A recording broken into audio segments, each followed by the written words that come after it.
Hi everybody, it's Legal Beagle from Legal Beagle Panda Creations, and I wanted to share with you how I store my stamps. All kinds of stamps. The wooden stamps, the clear stamps, the cling foam stamps, all kinds. And so for the wooden ones, I have them simply in this iris case, and they're stacked up on top of each other. And because this minus 6 more that are in another case exactly like this one are all the wooden stamps that I have, mostly, you know, gotten from the dollar section of Michael's or Joann's. What I've done is I put them on this case, it sits on the shelf, and I have a sheet of paper that sits in front of one of my binders that I can look through and go, oh, I want to use the Rejoice stamp. The Rejoice stamp is a wooden stamp. Okay. You open up the stamp, you find the Rejoice one, you take it out, you use it, you put it back in.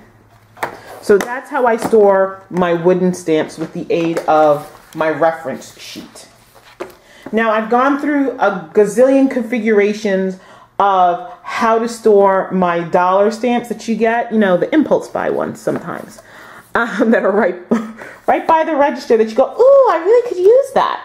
And what I found is I have this 8.5 by 5.5 inch binder, and these are some Martha Stewart home office sheet protectors. They are the 8.5 by 5.5 inch ones. These are double pocket ones. And so what I did is for the smaller sets, I put them in these double pocket ones. For your one-off, you know, your greeting farms or your ditto stamp sets, I stick those in there as well.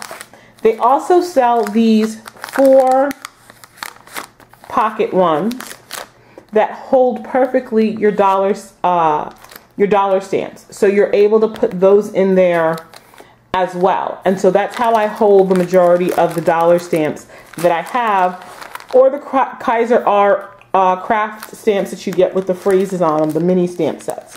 I also store in here my Martha Stewart punch around the page stamps, because it will hold the guides as well as the stamps that go with it. Now,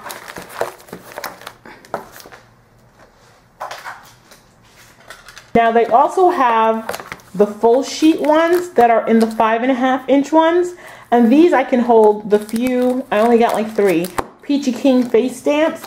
Those fit in there well, or your Creative Time ones, and these are the full sheet ones that go in. And because I don't have a lot of them, they work really well in this binder. The other way that I store them is the bigger version of the Martha Stewart home office folders.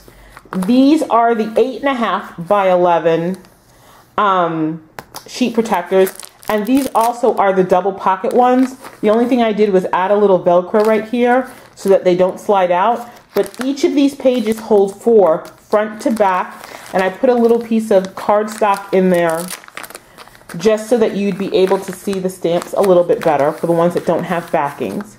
And so they hold your Inka Dinka Doo strips, your TCP strips, your Fisker strips. They hold them very well in here, and this is a good way where you can still see your stamps, but you can store them as well. Now, the last thing I do with the bigger sheet stamps, let me just show you, is that if you have a bigger set sheet like this Fisker's full sheet, I just use a regular old sheet protector from anyone you want to, because that allows you to pull the stamp sheet out, pick the one you want, and put it back there and keep it with its set. So my stamps are held in primarily binders that are able to sit on the shelf, so that I know that they're in the binders. You can flip through them easily to figure out what you want to use. I hope that was helpful to see how I store my stamps.